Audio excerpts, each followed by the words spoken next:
This is a presentation of Northeast Streaming Sports.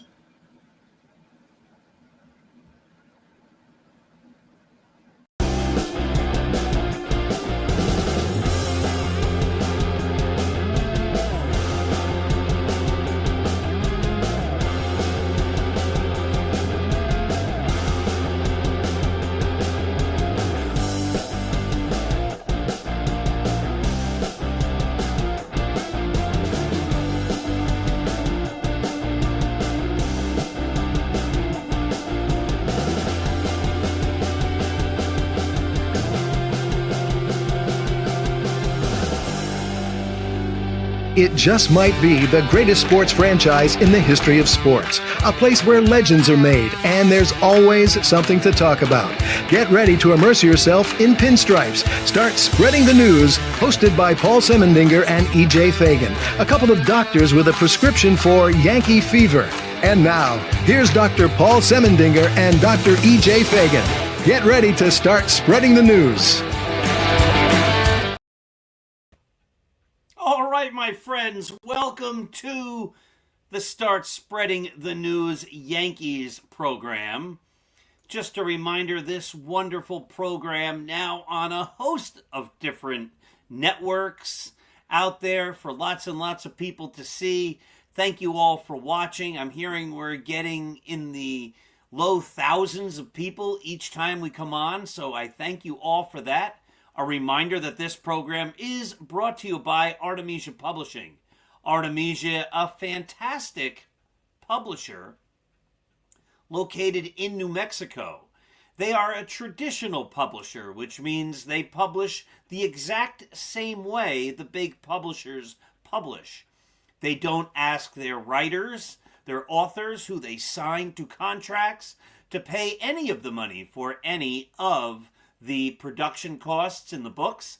The authors only earn royalties when their books sell, and it's the exact same way the big publishers work. And of course, Artemisia is the publisher of my wonderful novel, Scattering the Ashes, award-winning. If you haven't read it, your life isn't quite complete. Make sure you go out and get yourself a copy of the greatest novel ever written in the history of the world, Scattering the Ashes. They also published The Least Among Them, my wonderful book about the 29 Yankees whose entire career lasted for one game. From Compton to the Bronx, Roy White's autobiography, and my wonderful motivational book, 365.2. Even when you don't think you can, you often can. So check out all of the books. They've published me 4 times. They have a Yankee book with me that's going to come out next February. That seems to be coming quicker and quicker and quicker.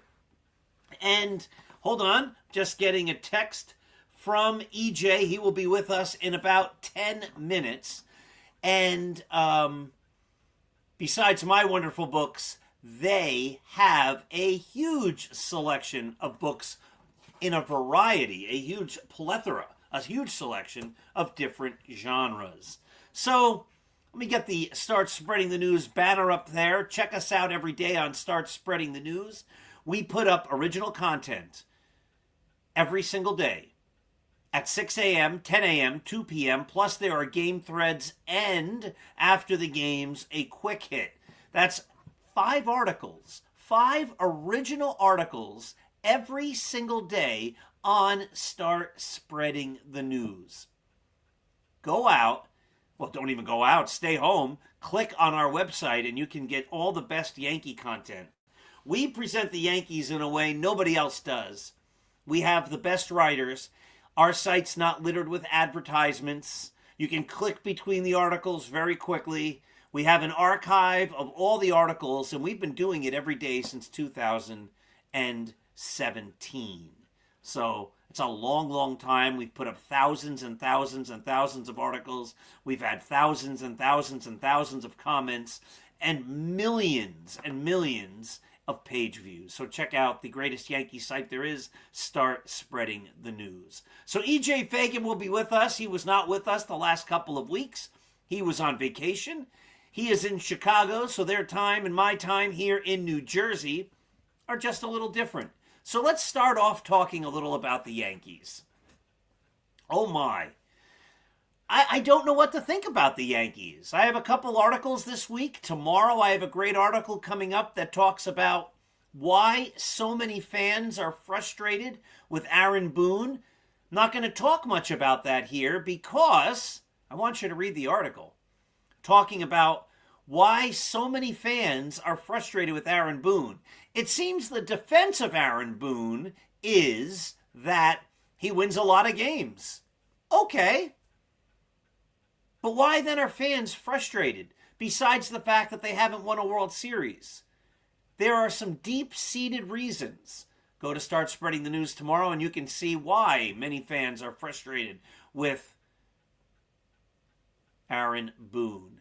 So here's something that's going to come in an article even later in the week, in my Perspectives article. As I say, I'm not quite sure what to think of the Yankees. They had a horrible period from May 30th through June into July 5th. They lost way more games than they won. Now, I was calling it a swoon. Some of our writers were calling it a swoon.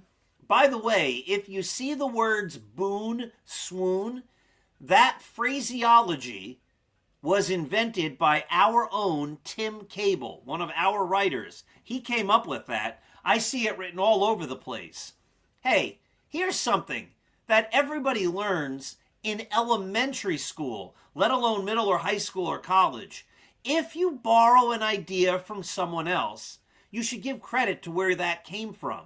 To not do that in a report or in a book or in a journal or in something published, that would be called plagiarism. Anyway, Tim Cable, I am pretty certain I'd never seen the word until I saw it used by Tim on Start Spreading the News. And now I see it all over the place, the Boone swoon. But some people have said that Aaron Boone isn't at fault. And some people have said that it's not a swoon. They're like, give me a definition of swoon. Well, swoon, the definition, is fainting. The Yankees obviously didn't faint. They didn't pass out, though their performance oftentimes looked like it. But after the swoon, if you can call it that, I'll call it that. After the swoon, they then won 5 in a row, and they were looking great heading into this last weekend. And then they lost the last 2 games. So I believe, I'm almost certain, they're under 500 since May 30th. It's now July 14th. I'm getting texts here. This is what happens sometimes when you go live. But we're good now. EJ's on his way. Just wanted to make sure it was not him saying I'm having technical difficulties. If the Yankees here on July 14th are still losing ball games more than they're winning, and that's been happening since late May, granted the last 2 days of May, but still, since late May, that's a problem. Do you believe in the Yankees? Or do you not believe in the Yankees? Are the Yankees the team that we saw in April and through most of May, where they won a lot? Or are they the team we've seen since late May into July, the middle of July now, where they don't win a lot? If you were the Yankee general manager, would you look at this team and say, I think this team can win a World Series, so I'm going to go big, and I'm going to make big-time trades? Or do you say, I'm going to let it ride with what we have, and I don't want to mortgage the future by trading some of our great young assets? And speaking of great young assets, somebody who adds a whole lot to everything we do, let me introduce your friend and my friend too, the great EJ Fagan. Hi, EJ. I'm not sure I qualify as a great young asset. EJ, you're a lot younger than me. Yeah. Hold on. I think I have an echo right now. Paul, keep talking. EJ, while I are fix you the echo. home or on vacation still? I am home, but I'm wearing the vacation shirt. Are you outside? I am outside. Wow, We I built a love the deck background. while we were away, and so I'm on the deck because there's a lot of people inside. Um, but Paul, are you hear my echo? Not really. I don't hear an echo too bad. Only a little. I hear a little bit of an echo. So I'm gonna try to fix that. All right, I'm going to bring you Yeah. down, and when I bring you back, or should I bring you down or keep you up while you Oh, fix it? I think the echo is fixed. All right, excellent. No, it's not. EJ, I'll be right back. okay, so Bring me EJ's down, going bring to me take a down. little break here. We're going to let EJ go for a moment. EJ, text me when you are ready. EJ has a great article. If you go to his Substack page, that article will be linked on Start Spreading the News later this week, not tomorrow. We're already full for tomorrow. But he goes through who he considers the top Yankees prospects. And it's a very interesting list. And the big question then is, if you're the Yankees, do you take some of those assets and trade them to make the 2025 team better? It's a hard question because there are questions all over the Yankees that I think they had hoped by this point wouldn't be questions. First base, I think, is a question. Ben Rice and Paul Goldschmidt. I'm not sure. I'm going to go back to, not going to go back to EJ yet. He's moving in the background. Second base, Jazz Chisholm seems to be doing great, but can he continue that for a full season? We've got Anthony Volpe, who isn't really hitting, but he's driving in a ton of runs. I asked the question in the reader in the comments during a game on Friday night. Who does it remind you of, if you're an old time fan, of a guy who doesn't really even hit 220, can blast 20 plus home runs and drive home about 100 runs? And the first person to comment said, that reminds me of Dave Kingman. And I said, exactly. That reminded me of Dave Kingman. Anthony Volpe, putting up Kingman-like numbers, a terribly low batting average. His OPS plus for the third year in a row is now in the 80s. That's 3 years in a row, well under 100, when 100 is an average ball player. Is Anthony Volpe ever going to be a major league hitting shortstop? And of course, the big concern with him also is his defense has suffered, as has his play, his judgments on the field, when to throw the ball, how hard to throw the ball. Not just that he's making errors, he's making bad decisions. And his stolen base percentage has gone terribly down. So that's a host of problems for the Yankees. And that's a big question mark. They don't have a third baseman. They're trying Oswald Peraza there now, and he's a nice enough player defensively, very good in fact, but he hasn't proven he can hit. Dominguez seems to be settling in left field, but let's give it some time before we anoint him acclimated to the major leagues. Looks like he is, but there were periods over the last couple of years where it looked like Anthony Volpe was acclimated to the major leagues. Is your center fielder Trent Grisham? And is he hurt? Aaron Judge, of course, is Aaron Judge, the greatest player in the game. And then you have your catcher, Austin Wells, who still seems to be hitting in the 220s. Is he going to be just a 220s type of hitter? But he's also on pace to drive in about 100 runs and have about 30 home runs. And boy, those are pretty good numbers. So that's a lot of question marks around the field. And Giancarlo Stanton is a question mark as your designated hitter. Garrett Cole is injured. Carlos Rodon has been hot and cold, mostly better than not good, but hot and cold. Will Warren is a rookie who's going to have rookie bumps along the way.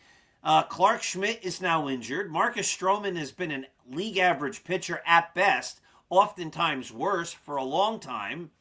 And now there's questions about Max Fried's injury. He has a blister, and they're not sure, and they're not ruling out that he might go on the injured list. So that's a start. That's a starting rotation that's in shambles. And then the bullpen's been a big question. Ian Hamilton hasn't been great. Jonathan Loizaga hasn't been great. Mark Leiter is injured now. Hasn't been great. Devin Williams hasn't been great. Luke Weaver hasn't been great. Wow. If you were the general manager of that team, would you invest in trying to win the World Series this year? Because the other argument, and I think EJ's just about ready now, the other argument is with just a couple of really good pieces, the Yankees could be exceptionally good. But do you take a guy like Spencer Jones and trade him on the hope that everything comes together this year? It's a big conundrum. And now we welcome back the great EJ. Hi, EJ. Hello, Paul. All right. So you still hear an echo. But I'm going to go through it and hope that it's not too bad on the other end. Yeah, I don't hear it really.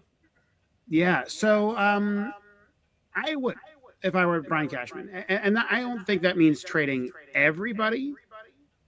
But the Yankees window is open kind of now, and I'm not sure how long it's going to be open for. You have Aaron Judge having one of the best seasons of all time. You have a bunch of free agents, right? So you have Cody Bellinger as a free agent after this season. Paul Goldschmidt, who may not be that good, but is a free agent after this season. Trent Grisham having a great season, free agent after this season. You have Devin Williams, Luke Weaver, right? Like a lot of guys are going, and you're gonna have to fill those spots next year. You may not be able to. So I think this is the best team you might have for a while. Maybe the best. Maybe those young players come in and they solve that problem. But I think that you don't yet have a young core of players that you can count on being, great for 3, 4, 5 years. You have guys like Austin Wells, Jason Dominguez, Anthony Volpe, all have their flaws. And as you mentioned, some of them are struggling, like Volpe really struggling right now. And you have a pitching staff that's old. It's just not clear to me that you're going to have a better chance at a World Series after this season. That said, I don't think they should trade George Lombard Jr. I'm kind of on the fence of whether they should trade Spencer Jones. I'm starting to believe in Spencer Jones. Yeah, I was just saying, you wrote a great article. We'll run it on Spreading the News later this week, not tomorrow. But where you run through the Yankees' best prospects, and you mentioned that, the Spencer Jones conundrum. Why don't you dig a little bit deeper on that here? So last time we talked about Spencer Jones, probably 3 months ago, he was having a really bad season. He was, or rather, he's coming off a pretty bad season, and he had a not great start to the season. Struck out too much, right? That was the story of Spencer Jones. He was striking out 37% of the time, which is basically impossible to be a major league player at that rate. That's like Joey Gallo, but worse kind of numbers. And then he got injured. Came back off the IL and struck out a bunch less and is hitting the ball incredibly well. He's looking about 700 since coming off the IL. It's about 40 and getting games. Promoted to AAA. He got promoted to AAA. He's actually been better at AAA. AAA pitching might be worse than AA pitching, so that's complicated. But he's better at AAA. He has better strike zone at AAA. One thing that's interesting, I think, one theory I have of Spencer Jones is that the reason why Aaron Judge kind of went crazy is that his strike zone got better. Those low strikes weren't called against him, and so he got to have a fair strike zone and got to be his Aaron Judge. Spencer Jones might have the same situation. AA umpires don't have the same quality control as major league umpires, and so it could be the case that automated ball strike system at AAA has improved the zone, and he's benefiting from that. I don't know. There's something going on. Spencer Jones is just hitting the crap out of the ball. He's hitting like 340 over his last 2 months. He's got 14 home runs in 40 games, right? He's just great. And I don't think he's out of the woods as far as being a major league prospect who's going to underperform because he doesn't hit for a lot of contact. But he's now. There are two things you could say about Spencer Jones before this year. One was he was like a batting practice guy, meaning that he hit big, long Judge home runs in batting practice, but not in games. He was okay. He wasn't a bad hitter in games, but he was a above average hitter overall, not a really, really good hitter. That changed this year, right? This year he's finally showing his power in games. He's on pace for like a 50 home run season. He's incredible. Hey, EJ, I'm getting a report that you're still having that echo. Okay, that's what I thought. So I apologize, Sonia, and I'm going to try something else, and I'll be right back. So bring me back in a second. All right, so I'm going to take EJ off, and we're going to... You're stuck with me again, just me. So EJ's talking about Spencer Jones, and that's actually a really interesting dynamic, is he's hitting better in AAA. Now, AAA has better umpires, obviously, by definition. It's just like the major leagues. You progress through the minor leagues as an umpire, and you get promoted to the next level because, hopefully, in theory, you're doing a better job, and the best ones, in theory, go to the major leagues. And in the minor leagues as well, in AAA, they have that automated strike zone. That's what EJ was just talking about. And I'm getting an idea here from Sonia as well as what we might do. So I'm going to bring EJ back. He's going to talk about Spencer Jones. Listen, to the other people who want to comment, you can comment and I'll put your comments up. But if you have rude comments, I won't put them up. This is what some people sometimes like to do. They like to say the Yankees stink, but they say it even in a ruder way.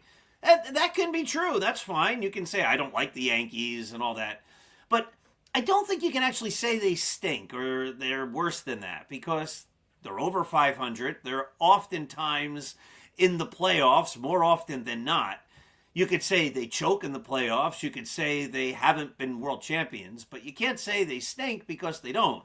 You can be a Yankee fan like I am and be frustrated they don't win the World Series, but, you know, the obnoxious stuff just won't get posted, so people could write it as much as they want and have fun with that. So, EJ, I'm going to bring you on. Here you go. All right, so, Paul, I think the echo is you. I think it is not. I want you to try an experiment. Bring yourself down.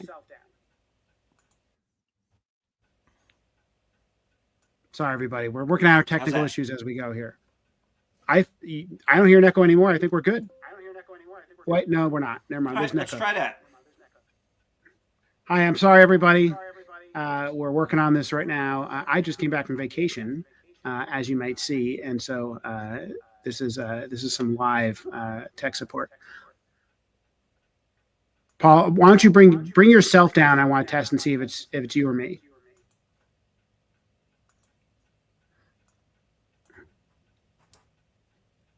All right.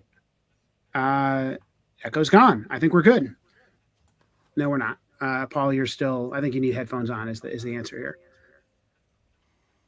I could try that. I'm going to take me off and I'll put you on and you talk about Spencer Jones. Sure, let me talk about Spencer Jones.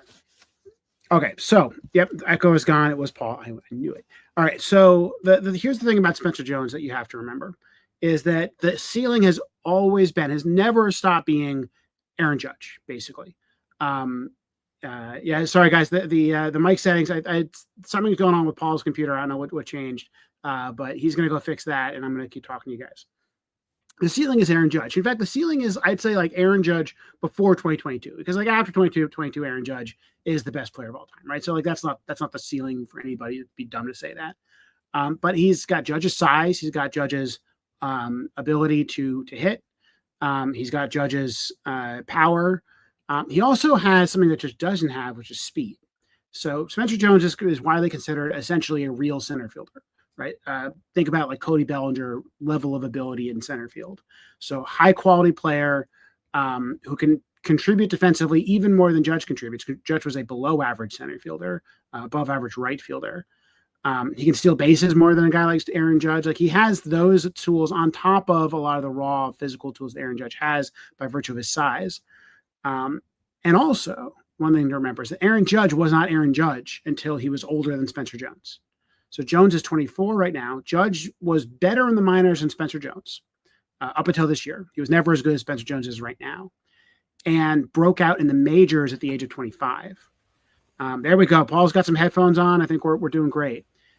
He breaks out in the majors at the age of 25, which is a big difference.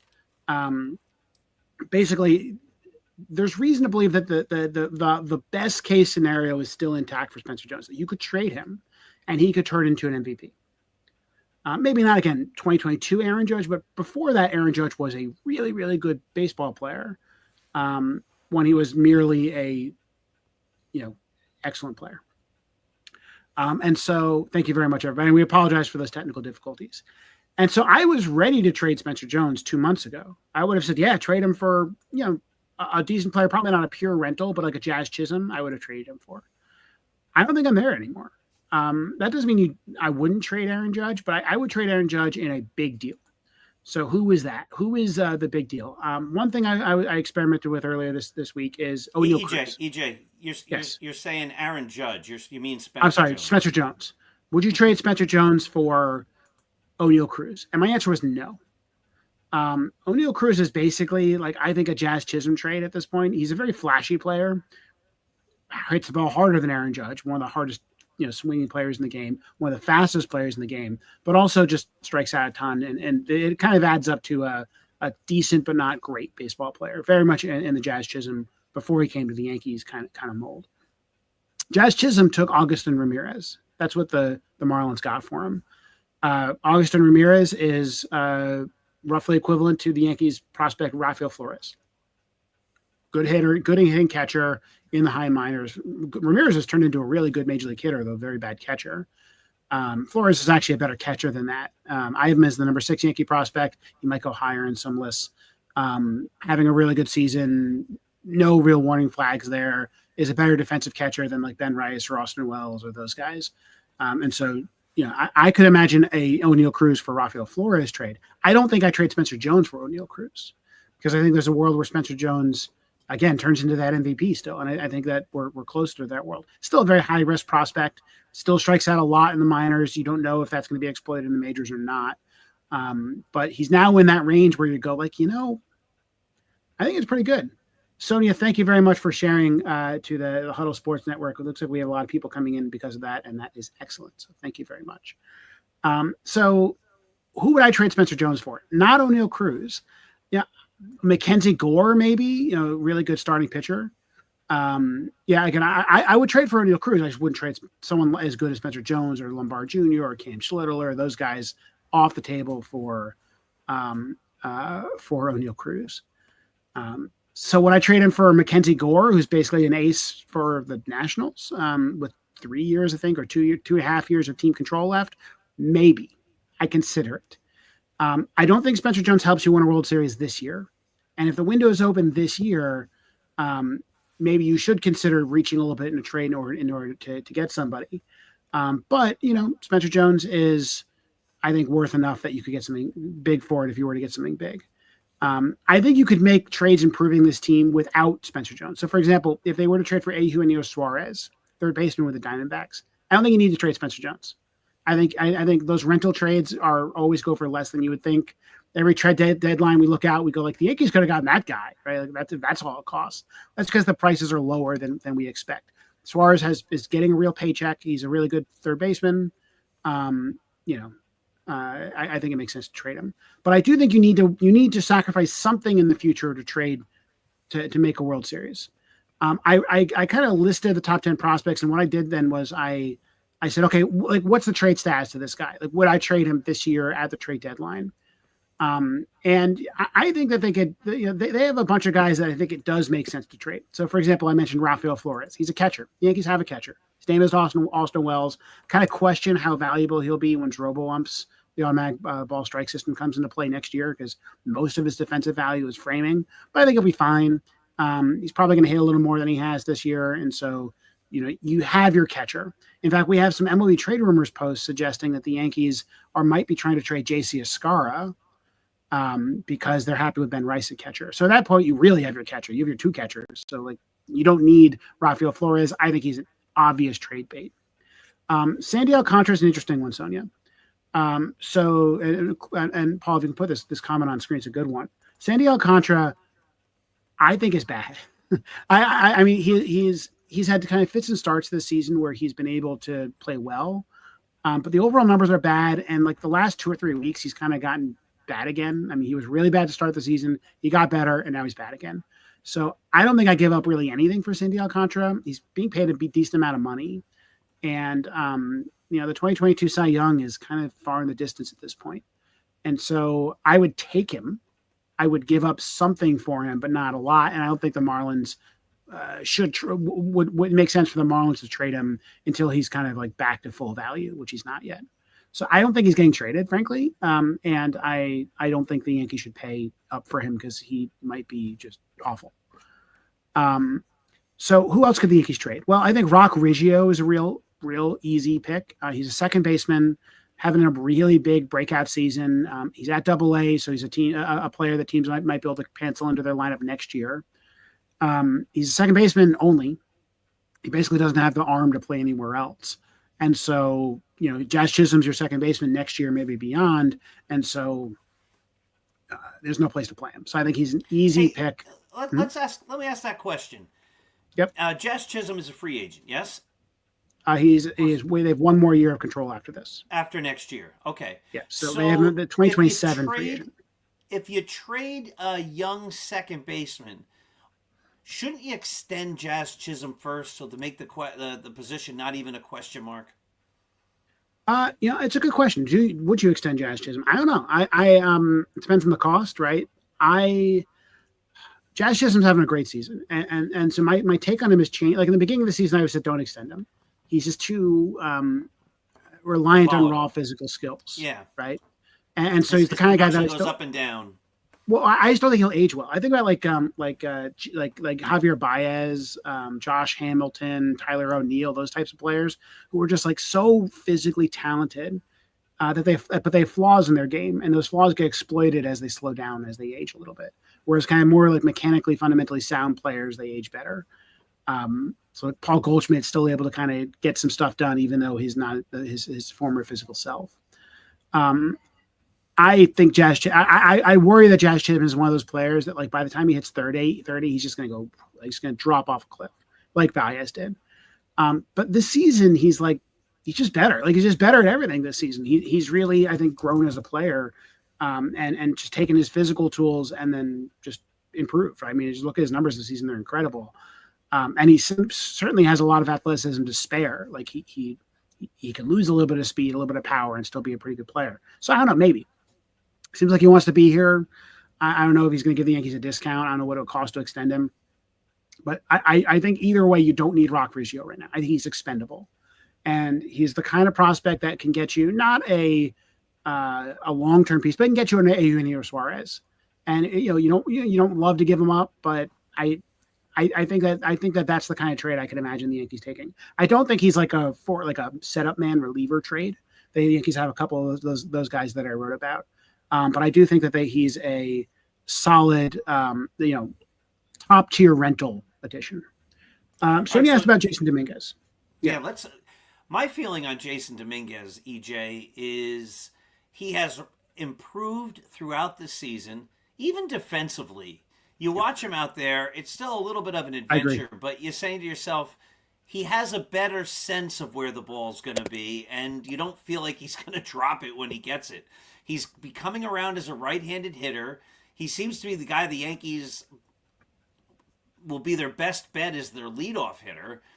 And I think he's still only 22, so he's one of the youngest guys in the major leagues. So I would not trade him almost for anybody. Maybe Paul Skeens or something like that, but the Pirates aren't giving him up. I mean, so I think you got to keep Dominguez, yes? Yeah. I mean, when I wrote that post about O'Neill Cruz, I actually said, well, would you trade Jason Dominguez for O'Neill Cruz? Because I think I think it's a solid and easy no, right? Like I don't think you would do that. I think if you were to get O'Neill Cruz and the Pirates wanted Jason Dominguez, then you have to construct like a big blockbuster deal, basically, which the Pirates could do. You could get Brian Hayes, you could get David Bednar, their closer. Like there's a way to construct that trade, but it seems unlikely to me. My concern about Dominguez, one is I agree he's gotten better defensively, but I don't think he's good defensively, right? I mean, he was the worst defensive outfielder in the league for the first couple of months, and now he's fine, right? Like he seems like he's been very average basically over the last couple of months, which is an improvement. The numbers on the season are still pretty bad. I worry that he's a platoon hitter. His splits have not gotten better. You're right. He's a great right-handed hitter, an 841 OPS as a righty. I mean, just really solid numbers all around. He looks good. His left-handed swing looks awful. I think I'm sorry. His left-handed swing, his swing against righty pitchers looks awful, right? And the numbers are awful. He's got an OPS below 600. I agree with Sonia. Like Sonia mentioned, his home runs are improving, but not stellar. I don't think he's ever going to be a power hitter. He never was like a 40 home run power hitter type in the minors. He was always a guy who could get a high batting average when he wanted to, a good all around hitter, and that's fine. I think that there's a world where he's got an 840 OPS and he's a 25 home run hitter, and that's a really good player if he can play defense. But if he can't play defense and he can't hit lefties, I mean that's a bench player. That's a part-time player. And it worries me. I agree. He's young. He's got plenty of time to go. I don't think I would trade him for Jazz Chisholm, right? If that's our baseline. But I think I would consider trading him for a true blockbuster deal. I don't see any of those on the horizon. No one's like, rumoring, this guy with 4 years of control left is going to move. But if there is one out there, I think Dominguez is an interesting player to consider trading. He has value that could fetch a lot in return.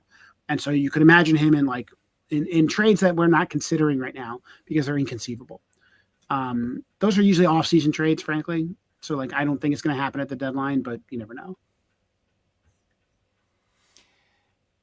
If the Yankees trade Dominguez, I'm going to ask the same kind of question I just asked. Now the outfield is Bellinger, Grisham, and Judge.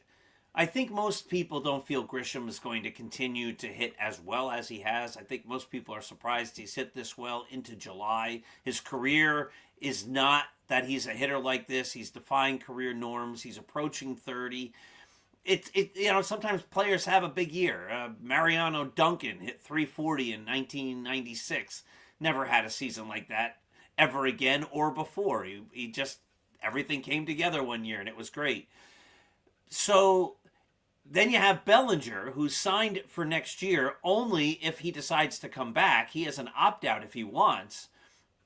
And if you trade Dominguez, all of a sudden your outfield is Aaron Judge. So if they're going to trade Dominguez, they have to have some type of backup plan, no?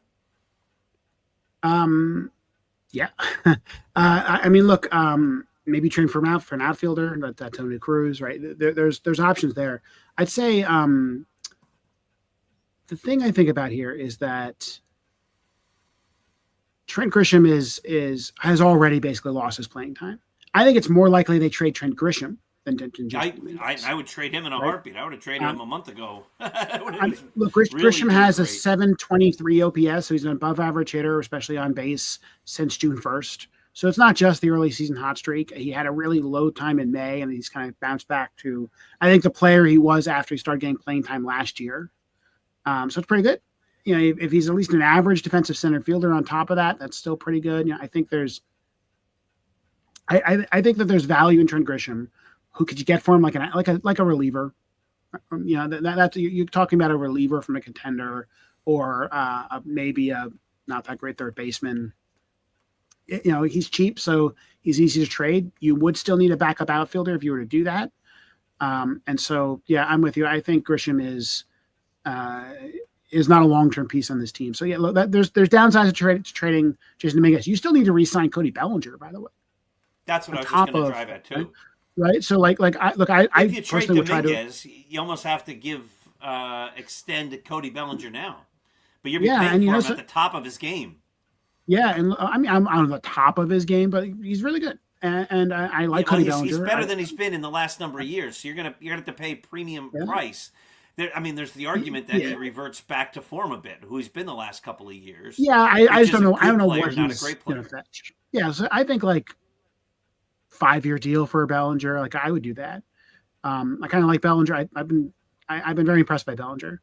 And so, yeah, I would think that you lose some of your leverage negotiating with Bellinger. Let's say Bellinger really wants to be here. You lose some of your leverage negotiating with him if you get rid of Grisham. So, yeah, I agree. So that could happen. Sonia mentions Ben Hess. I think Ben Hess could get traded. The problem is he's kind of one of those in-betweener prospects. He's not quite a JP Sears, right? Someone like that. I mentioned a guy in my post, Brendan Beck, who I think is kind of in that JP Sears, Hayden Wesneski, Johnny Brito, Randy Vasquez, the kind of like fringe player that could slot into a major league rotation right now and be okay.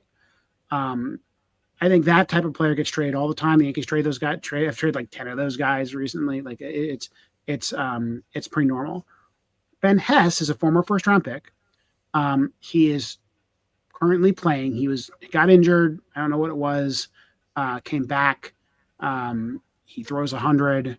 He has no control. He has like the second best strikeout rate in the minor leagues. Right. So he's the guy who doesn't know, he doesn't know where the ball's going, but no one can hit it. That's Ben Hess.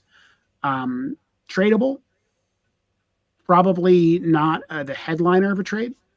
But if you told me that Eugenio Suarez is going to cost me Ben Hess, I think that's a very realistic trade. And excuse me, I apologize. I'm blowing my nose right here. So the Yankees have guys like that. There's also just like a lot of guys lower in the farm system that I suspect could be a part of a reliever trade. Think about the Mark Leiter trade last year. They're going to do a couple of those.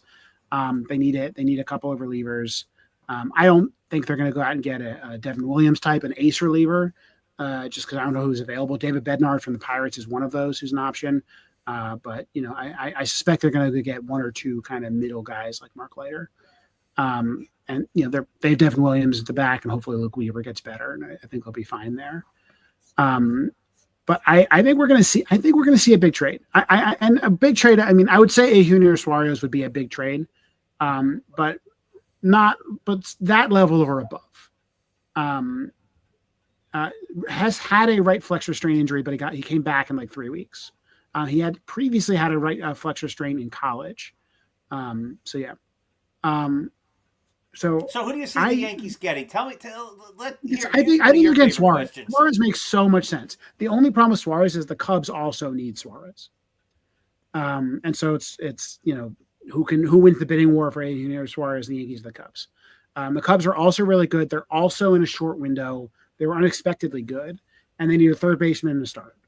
And Kyle Tucker, right, is going to be a free agent, I think. Exactly, right? So, they want to win now. They don't know if they're going to re-sign Kyle Tucker. They traded a lot to get Kyle Tucker.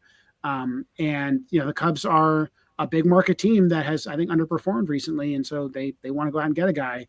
So, and as somebody who lives in Chicago, I can tell you, people here want the Cubs to be good. They're frustrated that their Anthony Rizzo, Chris Bryant team was good for 2 years and it was gone.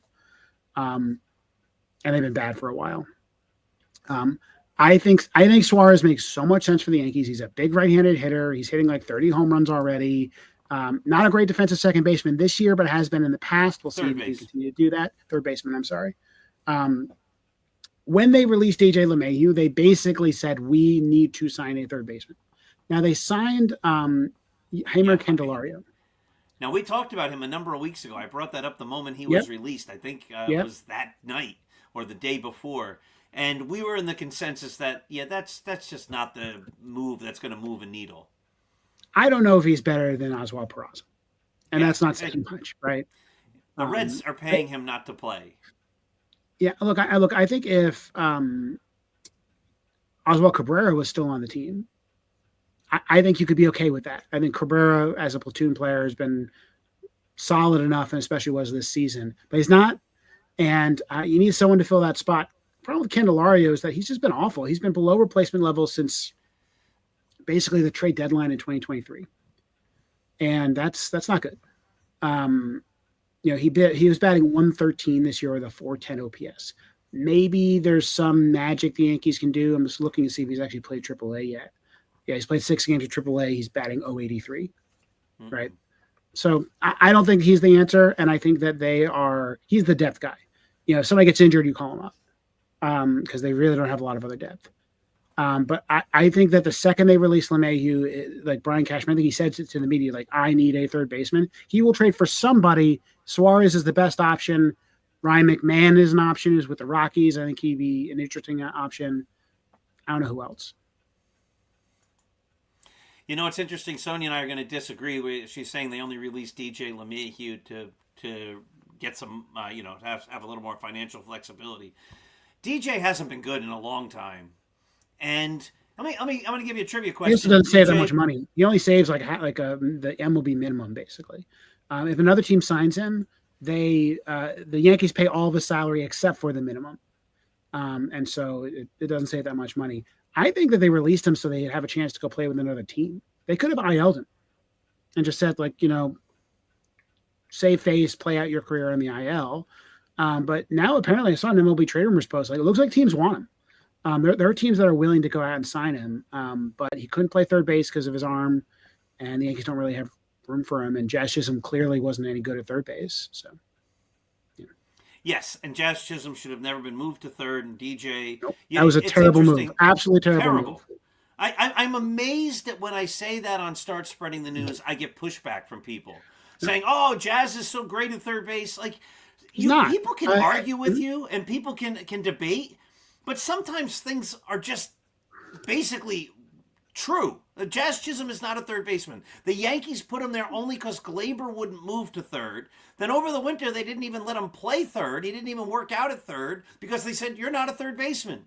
Then they brought DJ back and said, oh, we don't have anything else to do, so let's try you third. Even they knew he wasn't a third baseman. It obviously didn't work, and they had to move him back, and then they had to release DJ. And you're chasing an upside that's not there. Right? What's the best case scenario? Correct. DJ has a 700 OPS and is a average defensive second baseman, and Jazz Chisholm's a below average third baseman. That's not helping the team. If the Yankees lose the division by one game and it's close, I feel like the decision to play DJ at second for over a month, I think that really could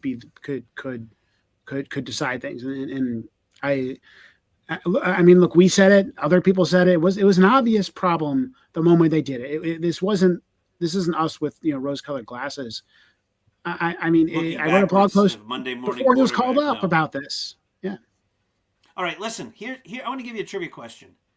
Before the 2019 season, when he was amazing for the Yankees, how many seasons in his career did DJ LeMahieu have an OPS plus? Remember, he was a batting champion. Over 100. I think just 2, but also Colorado's weird. All right, 1. He had 1. Then he had the great year where he his first year as a Yankee. Then he had the really terrific year, which he was then signed after. But it wasn't really a year. It was 50 games. And I always find it also interesting that the people who say that DJ had a great year in 2020 and he was worth signing are the same ones that say that the Dodgers World Series championship was invalid because it was a shortened season. It can't be both. If DJ's year was great and he was proved that he's a great player, then the Dodgers winning the World Series is also legitimate because they were both in that shortened season. But since then, here's his OPS plus: 97, 110, 96, 52, 90. He was a great Yankee for a year and 50 games. And people make more of him than he was. And at the end, his last couple of years, he wasn't very good. It was time to get rid of him. And the shame is the Yankees got rid of him too late. As you say, if he had played, if they lose the pennant by a game or two, those game or two that they lost was because Jazz was at third and DJ was at second. And Paul, to your credit, right? I mean, I remember at the time we were talking a lot, and you didn't want to re-sign him, right? You said let him go. He's too old. I want to kind of let it be, and I wanted to re-sign him, like a lot of Yankee fans. And you were right. And look, I think there's a world where you could sign a veteran like LeMahieu, and the team would use him properly.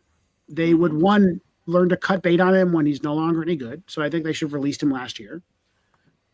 They would have made him much more of a part-time player in the couple of years before that, maybe not rushed him back from injury like they did, and treat him like an old player, right? And they were only paying him $15 million, so you make that understanding.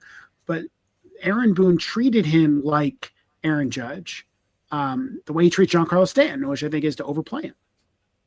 And it was never, it just never worked out. The Yankees never, for example, went and treated him like a bench player, which they often talked about, and found guys to complement him and allow him to be that kind of true bench player. He was a starting third baseman for years, and they went into spring training assuming he would play 150 plus games as a starting third baseman. And then when he got injured, they didn't have anybody to play in those spots. So they didn't have a backup plan, and they didn't have like an old player plan.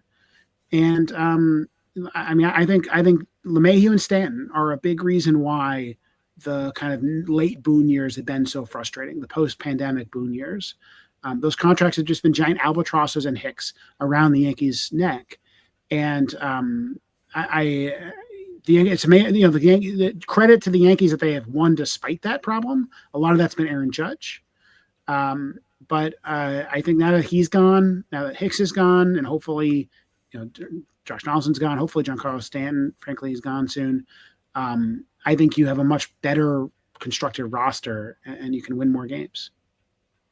100%. The idea of playing these guys, I understand the money's, and we've talked about this a million times. Yep. The money is invested in these players, and the Yankees are trying to maximize the money that they spent, but they're spending it anyway. And if you're spending it poorly, and you're spending it, and you're playing guys who you're spending money on, that's just throwing good money after bad, or good playing time after bad money. And you're compounding the problem rather than trying to fix it. Yeah, and look, when you look at Hal Steinbrenner saying, hey, here's what the budget is. He sets a budget for Brian Cashman. I think that budget is deceptively low. It's not low because it's less money than he is paying out. He's paying out a lot of money, but because there's so many bad contracts that have been stacked on that roster over the years, that it effectively played like a much smaller number, much shorter roster. The Yankees have been fine this season because they brought in a lot of cheap players, these pre-arbitration players, Anthony Volpe, Austin Wells, etc. And that's great, but they're also not going to be pre-arbitration for much longer. And I think that the thing that I'm hoping for is that now that somebody's clearing off the roster, is they go and they get another couple of stars to kind of complement this group. I hate to look forward at the trade deadline because I really want to focus on this season. I don't want to talk about next season. The Yankees have a lot of money coming off the roster this year. They only have $190 million committed next year. So some of that's going to go to arbitration and all that. They're going to have like $80 million to spend, which is nice. Would you go after Kyle Tucker? Probably not. I think Kyle Tucker, I am concerned about players who lose their athleticism. So Kyle Tucker's sprint speed is now below average. His defense is bad. Really good hitter. I don't know for how long he's going to be a really good hitter. Think about Juan Soto. He was younger, so you have confidence that he'll still kind of have his athleticism through his 20s. And you get a bunch of his seasons in his 20s. Tucker's going to be 30. So he's going to be 29, and he's an excellent hitter. He is a 13th percentile outs above average guy. Corner outfield only. I worry that he loses just a little bit of that hitting ability, and all of a sudden he's just not that good. He's a George Springer. Think about that contract that the Blue Jays signed. And I'm hearing people say that Ken Rosenthal and others say that he's going to command a $500 million contract, which is just way too much. Way overrates Kyle Tucker. And I would have loved to have traded for Kyle Tucker because you're not paying him all that much money. But for a mega contract on like an Aaron Judge level, no way. Mm-hmm. Interesting. Sonia wants him. I want the Yankees to get Kyle Tucker, who may be better when surrounded by a more supportive team. The Yankees. I mean, the Astros and the Cubs have been pretty good teams. Kyle Tucker's been a winner. He's won some World Series. He might win a World Series this year. There's nothing wrong with Kyle Tucker. He is one of the best hitters in Major League Baseball. He's overrated because I just don't think he's going to age well. And I'm concerned about that. And I don't want another albatross contract that won't age well on the Yankees roster. Yeah, they get a lot of guys kind of in that age range. Now that doesn't mean you don't sign a big contract. I think Kyle Tucker is just going to be way overpaid. I think if people are reacting to the Soto and Vlad Guerrero deals, I think that baseball hasn't made that adjustment yet. And Tucker probably should make whatever $250 million. and that'd be fine. I'd love to sign him to that. But if it's going to be $400 million, $450 million, no way. All right, so what? Last question, and then we're up at the top of the hour. The hour goes by far too quickly. What big guy do the Yankees get in the offseason? You said you don't like to look ahead, but you were alluding to the fact that you're sort of looking ahead. Yeah, I mean, there's a lot of pitching out there. So you could imagine getting a pitcher, but they already have a lot of money in pitching. So Dylan Cease is a free agent, for instance. The Yankees have Max Fried, Carlos Rodon, Garrett Cole under contract for a long time. And so if you had a fourth contract there, then it becomes hard to like bring up Cam Schlittler or whatever. You know, that kind of type of thing really kind of narrows your choices down. So I don't think it's going to be a starting pitcher. So Bregman is an interesting name to me. Alex Bregman is having a great season.